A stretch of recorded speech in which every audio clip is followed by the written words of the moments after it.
Greetings, man. It's Saturday. It's the 10th of July. And guess what? This show is about the final, England versus Italy, which is scheduled for 8 o'clock tomorrow on terrestrial TV. And we're here to talk about it. And I'm delighted to have on the show tonight from Arsenal, the Armoury, Tony SilvaFox. Tony. Hello. Yeah. How are we doing? Oh, man. How you doing, Tony? Yeah, not bad. Good. Welcome. Buzzing. Thanks for coming. And also, my main man from Man United Agenda is Mr. Capital B. Yes. You did. How are you, Mr. B? I'm good, man. I just want tomorrow to come. I just want to go to sleep, wake up, and it's 7:55, and the final's going to be started in 5 minutes. So, Mr. B, if there's any comments coming in, can you control that for me, please? No problem, man. No problem. I got that for you. And what work are you going to do for me, Tony? What job you got on? You're just going to deliver some great content, I suppose. That's what we got to do. That's unbiased, what we do around here. Yeah, okay. Brilliant. So, as we know, it's England versus Italy. Just going to ask quickly, what do you guys think of the tournament so far? I'm throwing it out to you, Tony. Has it excited you that much? It has, and I think what's done it is the inclusion of fans. You know, it's something that we've not been used to for the last year, and it's. I would say it's lived up to the hype, but I don't think there was really much hype to it to start with. But yeah, no, it's been brilliant. And so far, just quickly while we're there, what's been the highlight for you leading up to the final? I think it's all the England games. You know, let's call it biased, but. You know, we didn't expect too much. We did expect something, but not maybe the final. And the road to the final has been it's been some journey, hasn't it? Let's put it this way. Over to you, Mr. B. Same question. I think it's been brilliant. Yeah? I think it's been brilliant. I agree with Tony about the fans. It has made a real difference. I mean, that England game, I got home from work at about 1. Switched on the TV about 1:30, and it was like the old school. Remember when the FA Cup used to be on ITV and BBC One, and they used to have the coverage for the whole day? Yeah. That's what it reminded me of. I was just sitting down there. I'm thinking, you know what? Just get through. So I couldn't even begin to work out what the final's going to be like tomorrow. And the tournament itself, I think it's been absolutely brilliant. The fact that England have made a final is the icing on top of a really sweet cake at the moment. So, you know, right now, I'm just waiting. I'm just waiting with real excitement, boy. I didn't think I was going to be gassed. I'm not going to lie, but as it's gone on, it's just built. It's built. I'm ready to burst, man. I'm ready to burst. Guys, one thing that I found really special about this tournament is that it's all the interaction, the social media interaction. As we know, on this platform together, we're one big family out here, and we're interacting daily, whether it's on WhatsApp, we're doing podcasts, so we're discussing the show almost on the hour, you know? So do you think that makes a big difference to you guys, rather than just relying on the terrestrial TV, that we're actually producing our own shows and content out there? Tony, what do you think? Oh yeah. That's a big part of it as well, you know. And it's brought us all together, like you said. You know, there's always been that. Oh, but he's a Tottenham player, you know, and he's an Arsenal player, blah blah. But you don't see none of that in this tournament. You really don't. And it's something else. It really is. You second that, Mr. B, to having to do it all this social media? To a certain extent, I do, but you still get people talking about Saka and Sancho. That's just the way. That's just to wind you up, mate. Yeah, he's right though. Banter-wise, it's strange agreeing with obviously the Armoury, agreeing with obviously the Popites, you know, the gems of this world, agreeing with Sam Spurs for life and his crew. It's been nice. It really has been. It's been just a strange camaraderie between everybody. You know, I'm cheering when the England shirt's on. I don't care who scores in an England shirt.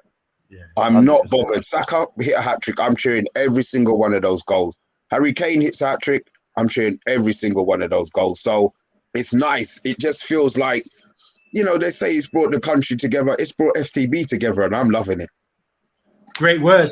Great words. True, I'm feeling all warm inside now, Mr. B. I love it. It's true. No, it's so true. Because we had that rivalry between clubs, and then we come together as one, and we're united, and we're in the final. We've come all on this journey together. And I think it resonates with the England team as well, that they've all played for different clubs, but for once now they've come together and they're doing it as a one unit, one team, one nation, and I think that's led to their success. So do you want to read out a couple of comments before we move forward, please? Yeah, I've got one from Tane Dowell saying that Kane's been carried for the Euros. I mean, Omondi, I would like to 30 seconds, that's all you've got. I do. Just to answer this question and let me know what you think. Let us know what you think. Yeah, first, obviously, we know that with Kane, I'm not a big fan of his. I rate him as a good player, but I think if you look at the goals, he's been spoon-fed the 2 goals, and he scored a penalty, which he missed, got the rebound as well. He doesn't offer pace over the top. He's coming too deep. I'm not really happy with his overall performance, and I'm not happy that people would put him on a pedestal, because he's the one that at the end of it's probably going to be lifting the cup, and it's all about him. But really and truly, I think we're denying other players opportunity to do exactly what he does. Just finish your dinner. He scored his goal, header, and attacking. Time's up. Thank you. 30 seconds. Thank you very much. Next one. Big up, Anthony. Yeah. Gems. Gemma says, evening, boys, key area for this, the tactical shout here from Gem saying, evening, boys, key area for this match is midfield. Weakest area versus the Danes. How can we best set up our midfield to deal with the Italians? Hold on, I'm the host. I'm the one who's come here, take it over. Get out of my kitchen. Get out of my kitchen, man. I'm stirring up something good here.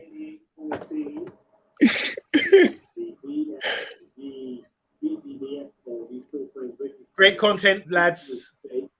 That's from Pyro. Hi, Pyro Destiny. Big up, man. Thanks for coming. Gems again says the guys who like to highlight every time a Man United player does anything remotely above average. Oh, so you agree it's been above average. Thank you. That's a compliment. That's all we needed to hear. And Andy Herbert says it's coming home 2-1 to the England. We agree. Big up, Solo. He says afternoon, or really, Solo, it's like 8 o'clock now. So good evening. Evening. Charles, hi, Charles, Liverpool fan, but we're all united here. It says evening, chaps. I'm going to enjoy it. I wonder what Charles is going to be up to. And Solo says amazing work. Keep up the good work. So look, guys, let's move on. Since Gemma stole my thunder, and I've got a question here for you guys. Is like, how do we score goals tomorrow, and how do we break them down? So I want a little bit of a tactical analysis from both of you. I'm going to start with you, Mr. B. How do we score our goals, and how do we break this Italian team that are renowned for being tough defensively? How do we break them down? Over to you. Do they have to change anything that they've been doing? I mean, England have gone in very what's the word? I was trying to think of a long word, but fuck that. They've gone into the tournament really defensive, but it seems to have worked with obviously Sterling. They're giving Sterling the ball. He's doing bits at the moment. They're giving the ball to Saka. He's doing bits at the moment. So they have a system and a pattern of play. Obviously, having Rice and Phillips in there is an issue that obviously we've gone through a lot this season, me and you on Monday, but it's a different sort of double pivot with, I think they seem to be, the creativity is probably not there, but they don't need it as long as, look, they've got Harry Kane dropping into midfield now and pinging long balls. Whether or not that's a tactic, I have no idea, but again, he did it for Spurs. It seems to be working, so I don't think they really need to change much more than what they're doing, if I'm honest. I mean, I could sit here and give the ball to this person. No, don't change the team. I would keep Saka played. I would keep Saka in again. I wouldn't change the team. I wouldn't change the team. And then he's also got the option to bring on the Grealish, who as a impact sub, he's been amazing. That's something that maybe I don't understand why he's not starting, but we've made the finals, so who are we to to be calling for Grealish to be played. You know, Southgate knows what he's doing, and he just needs to know what he's doing for another 120 minutes maximum tomorrow. So Tony, after hearing all that, you got anything to add to the tactical for England? How we can break them down? How we can score our goals? I absolutely agree with what Mr. B was saying just there. It's you've got to go with Saka. He's more of the defensive type. You stick with the two with Rice and Phillips. I mean, Kyle Walker, I thought he was exceptional against Denmark. He he was always there for the last man, and we need to keep him on as well because he does that really well. I wouldn't really change a thing in terms of the starting lineup and maybe the formation. So one thing I've noticed about Italy in this tournament is that they do tire easily. Okay. So if we stick, but they're quick going forward. There's no doubt about it. You've got the Insignias, your Barellas, the Chiesas. They're quick going forward, and they will keep doing that. They will try and keep coming forward, and we'll be the kind of team that will allow them to do that. The more they do that, the quicker they will get tired. Get tired. We'll make this late subs like we always do. Change it up a bit. Bring a Grealish on, and then we'll just hit them on the counter as well. So, that's the way I could see us beating them. But Tony, just to add, Gemma's mentioned something about the midfield. About the midfield battle. You've harped on that as well about the two. Do you think Italy got strong midfield? And how do you see Italy being a threat towards us? Well, obviously, I think their key player in that midfield would be Jorginho, obviously playing in the Premier League with Chelsea. And he's going to know the likes of Rice and Phillips. And he's going to know how to move that ball around in the midfield. But it can work the other way. We know Jorginho. Yeah. So, but how right? So, two questions. So, are they going to score from set pieces? Are they going to play the ball and play through us, cut through us, or are they going to get in behind us? How do you see them scoring their goals against us? If they do, I think for them they'd have to be set pieces. They've got their big men in Chiellini, Immobile, and all that. They can get onto the end of things from like corners and free kicks and whatnot. But it's the same with us as well. I think we are pretty evenly matched, if I'm honest. I really do, in terms of the way we play, the tactics. Okay, they may be a little quicker because I think Immobile is quicker than Kane. But it's like you said on Kane, he does drop back quite a bit. And he does it well. He does it well for Tottenham. He's done it well for us in this tournament. So it's the fatigue, the fatigueness that's going to win it for us. Because, like I said, I believe Italy do tire easily, whereas we can go on, and then we can change up. We've got a bet in comparison. We've got a bench, and we can bring anybody on. So you think it's a battle of attrition where we have to wear them down, and we've got a better squad to sort of outlast them? Yeah, that's it. Absolutely. In a nutshell, yeah. That. Mr. B, what do you think about that then? How do you think Italy? Where do you see their threat towards us? Can they break us down by playing through us? Can they get in behind us? Can they set pieces? Where do you see the threat from Italy? Where's it coming from, in your opinion? None. No threat. Okay. No threat. I'm bullshitting, man. I think it depends again who they play. The thing with England at the moment, their team is set, so Italy can, to a certain. All right, England's 10 players are set. There's still an argument with Saka and Sancho, maybe. So Italy can maybe set in regards to positioning of players if Sterling picks up the ball, or positioning of players if Kane picks up the ball deep, where I think Italy, do we know what Italy's set team's going to be? You know, they've got Chiesa playing. He plays well on the right. Then you've got Barella, who came on and played even better when he came on. You know, then you look at Verratti, who I believe is going to start. I think he's going to be the difference between the two teams. He's the watch battery, innit? He's the one who keeps everything just ticking over. Good point. So if they can get somebody on him to stop him from being, I mean, you know, Spain have got that in Busquets, but I think Verratti does it further up the pitch and he's a bit more creative with his passing. I think he's the one that they need to sit on. Whether it means Mount. Well, yeah, but then does that mean that Mount then, because Mount's obviously going to be playing more offensive, Verratti sometime ends up so far up the pitch that Mount could be stepping on Rice's toes if it's a thing where he's been told to track him. So I'm not sure if it's zones maybe that they'll have to pick him up or what, but I think Verratti's going to be the key. I think Verratti's the key tomorrow. Chiellini and Bonucci, Kane isn't going to get into a physical battle with either one of them two. I don't think it makes sense. So the game that Kane's been playing, I think is going to help them. So the Italians, I think it's just, I just think the pace is going to kill them. Yeah. I think if they get caught one-on-one with Sterling or Saka, man, they are in big, big trouble. Good you know, shout. Yeah, I really think that's where the Italians have to be worried about. Defensively for us, I just think that the back four playing at the moment is dealing with most things very, very well. I said with those two, with the two in front of them, the Italians aren't going to go through the centre. So it's whether or not they can use, I don't know who the Italian left-sided player would be. Insigne from Napoli.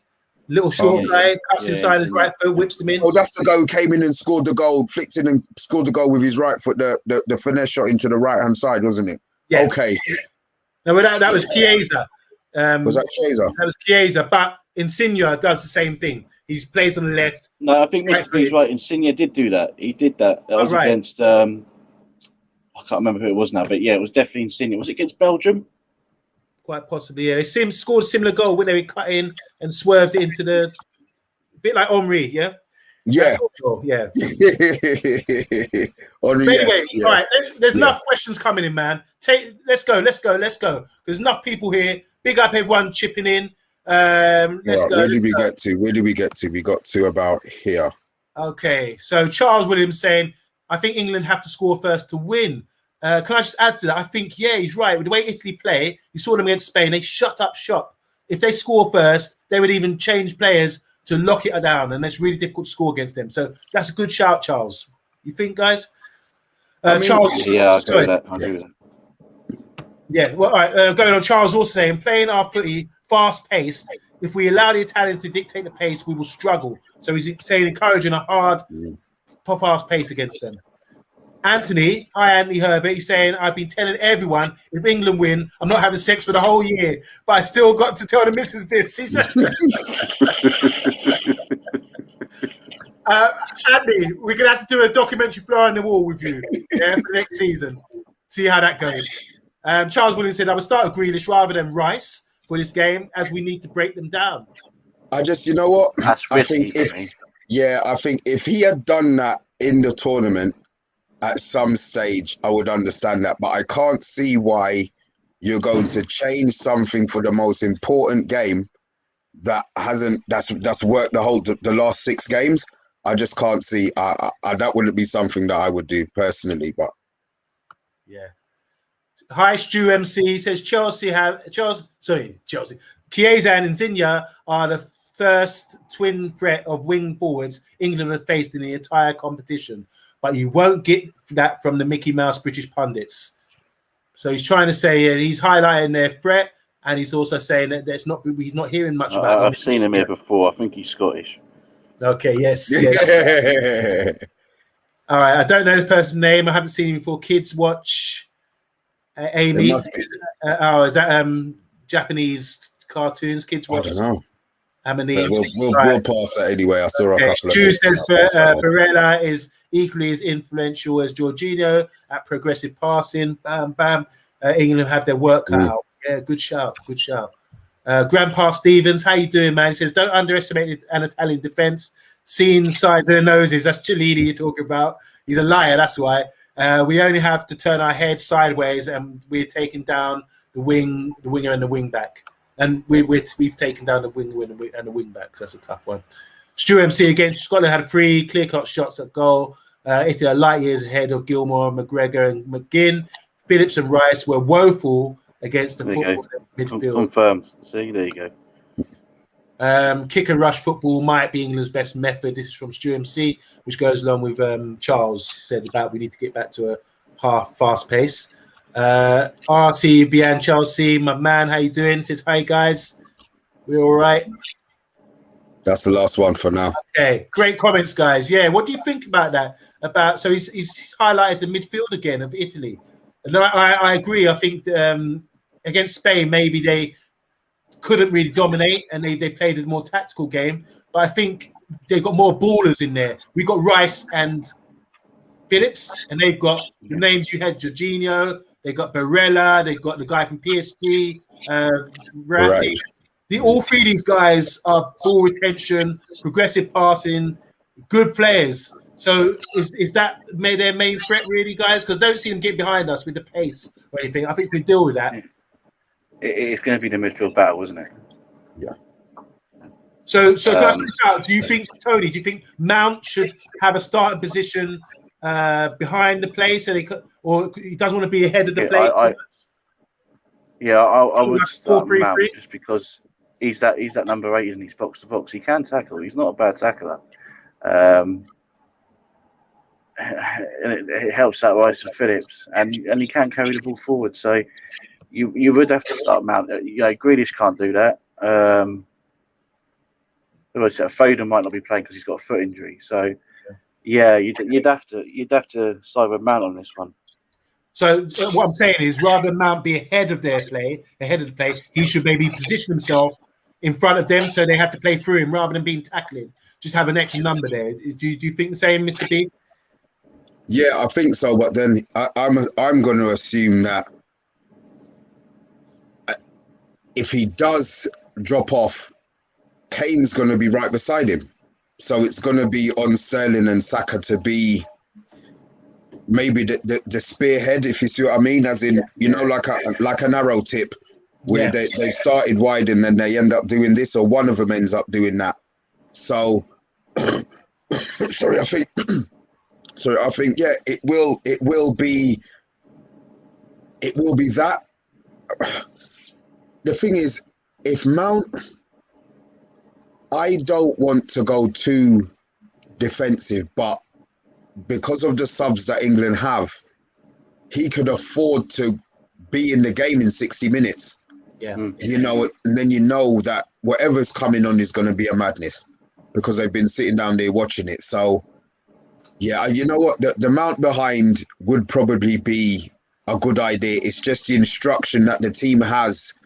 If Mount picks up the ball in that position, where are the other players then going to be? Because obviously Mount would be somebody that Rice or Phillips would be looking for in sort of how the game's being played. But if he's not there, somebody else is going to have to be, have the instruction to when he drops to whether it's somebody on the left or somebody on the right cutting in and being that focal point. So again, it's building up one pattern of play to stop the Italians. But once you've stopped them, you then need to know what you're doing in that transition.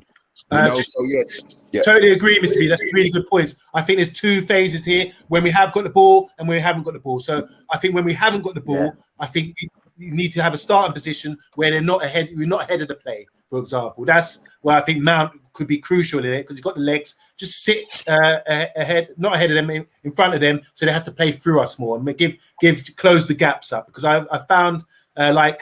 Some good points here from the young Scotsman. He was saying against the chances created against us from Scotland, for example, when they had a good quality midfield, the three of them, they were able to create chances by playing through the gaps of Rice and Phillips in that way. So I felt I'd like to see Mount, when we haven't got the ball, come in and sit in there just to make us a bit more solid.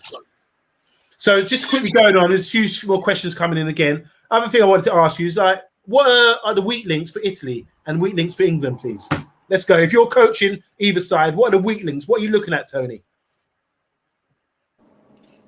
Well, I think the fact that to start with, they're missing Spinazzola, who's probably been their best player. Best left back in the tournament. Left back in the tournament. So you can have Sterling and Shaw on that side expose that. Also, I suppose their age in defence. centre backs in Chiellini and Bonucci are not as they're not as quick as they used to be, and I think we could give them a torrid time, especially when we obviously go forward. So other weaknesses.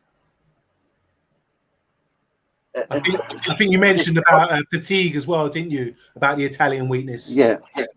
Well, yeah. I mean, that's ultimately their biggest weakness, and when I see Immobile, he doesn't deal with pressure very well as well. So as long as we can hassle him whenever he's got the ball, then that's another factor in defence as well. So but for me, but like I said, the big thing for me, I said earlier on, is Italy tie easily. Okay. Well, what about England's weaknesses then? If you're on the opposing side, Pickford, shoot from anywhere. Short arms. Good shout. Need I say any more? I'll throw this to you, Mr. B, so stop laughing. What do you think? Weaknesses? So I'm gonna go with this comment by RC Buying, the Chelsea fan TV. He said on here that the Italian fullbacks are weak. Both Emerson is great going forward, but defensively bad. Di Lorenzo can't go forward. I mean, is Emerson, is he definitely playing as the Italian left back tomorrow? 100%? Oh, Jesus. Can you imagine Saka on him tomorrow? You think Saka roasting him? Yeah, I think one-on-one, Sterling and Saka is where is the two areas where I think they're going to cause the most trouble. And again, I will agree with, it might not, our strongest department is Italy's weakest defensive, like they what's the word? Yeah. So Mr. B, on point. I believe it's, you know what?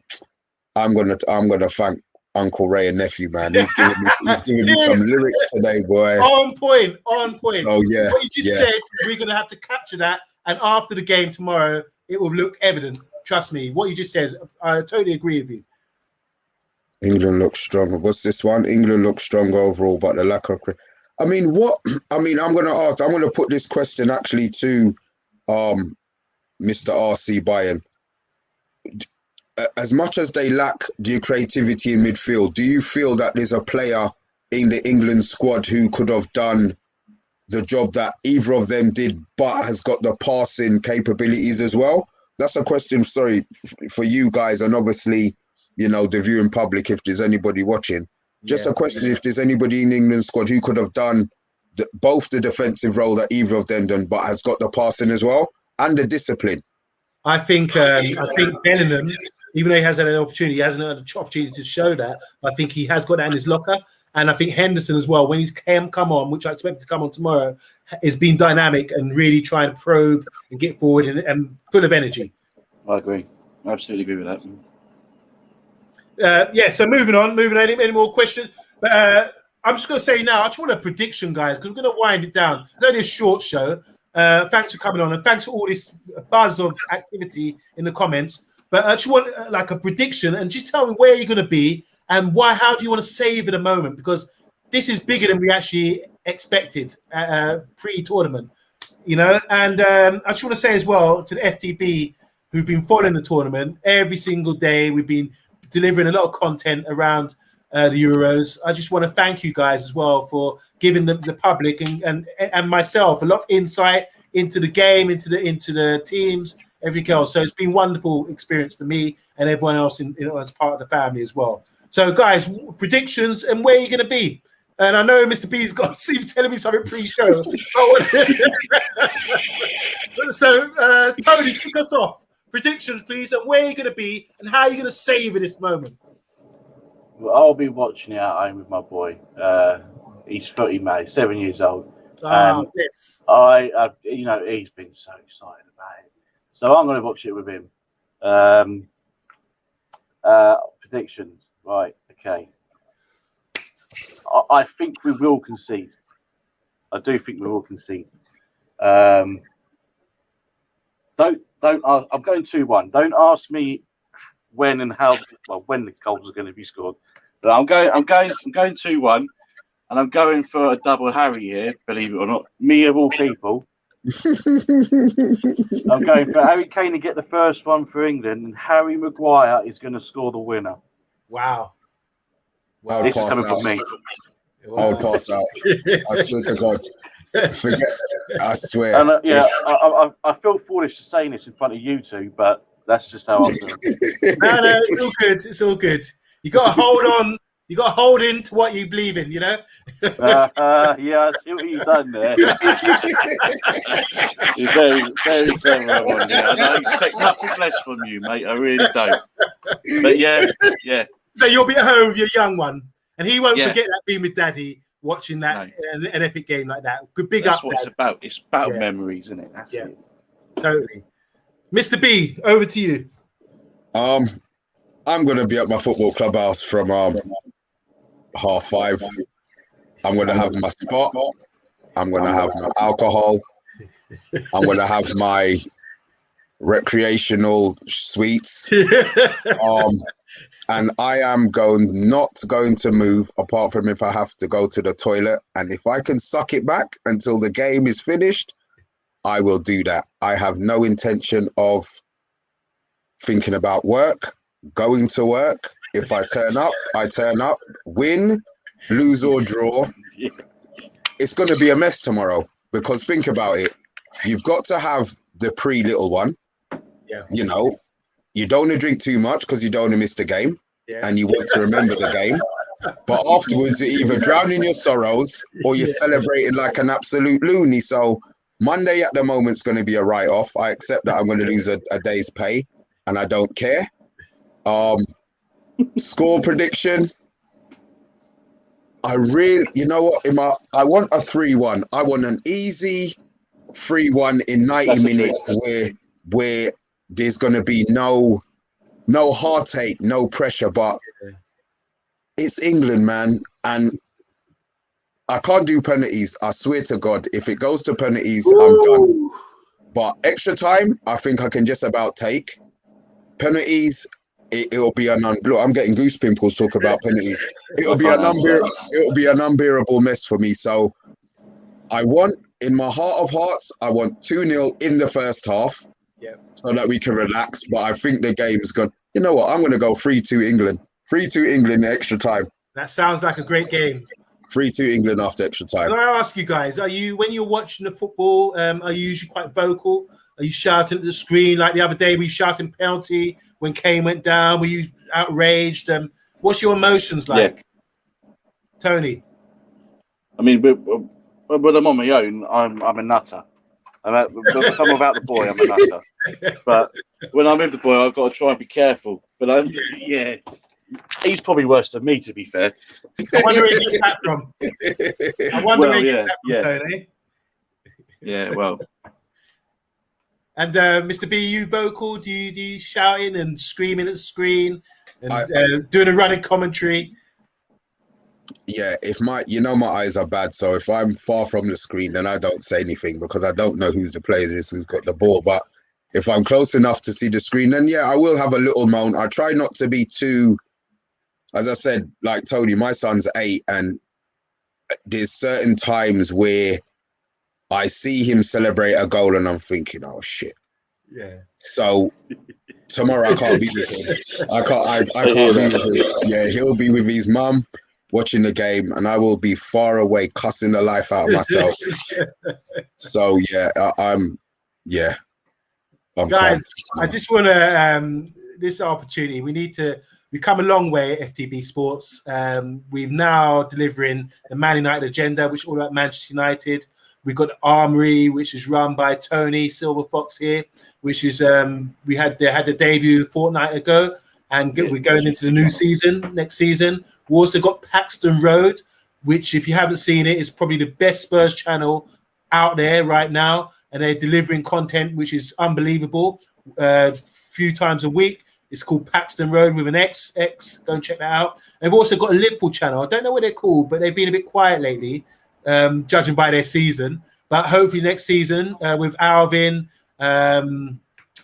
Painter, and Stoney. Who? Sorry. Stoney, Stoney. The original. Pato, Mohammed's on board now, and a few others.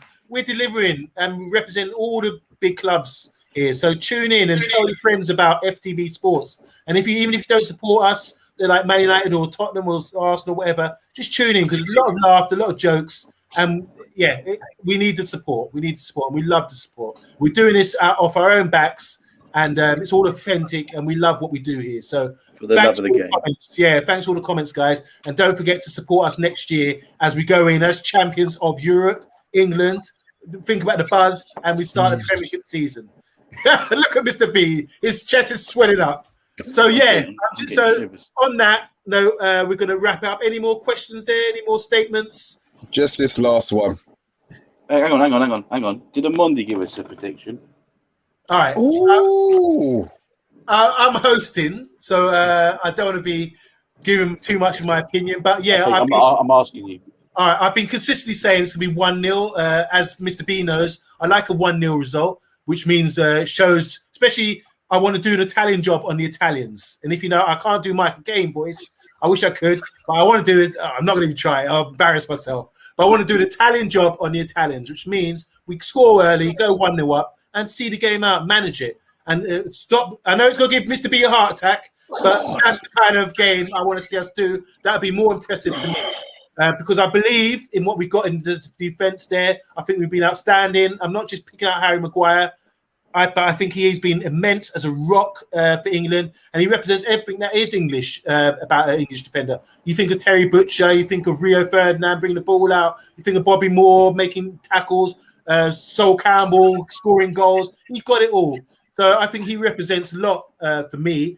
I think he's been brilliant all tournaments. So I'd like to keep a clean sheet, score 1-0, take the waves and waves of attack, have our hearts in our mouths. Sorry, Mr. B. And win 1-0 in 90 minutes. That to me would be like more credit against. This is a credible team we're playing against. So if we can win like that, we would no doubt. What I don't want is a red card. I don't want any controversy. We have to remember, I don't know if you guys saw before the penalty shootout between Spain and Italy, Cellini was trying to rub up little left back from Barcelona, rubbing his head, this here. And he didn't like it. He wanted to be professional. But this is all part of the mind game. So I think the Italians, they're experts at that. I don't want to see any controversy. I want to see them not someone get sent off or someone make a mistake or anything like that, which is going to ruin the whole game. I want to see a good game of football between two giants of football, and Italy and England win 1-0. Thank you. You just saying that is drained.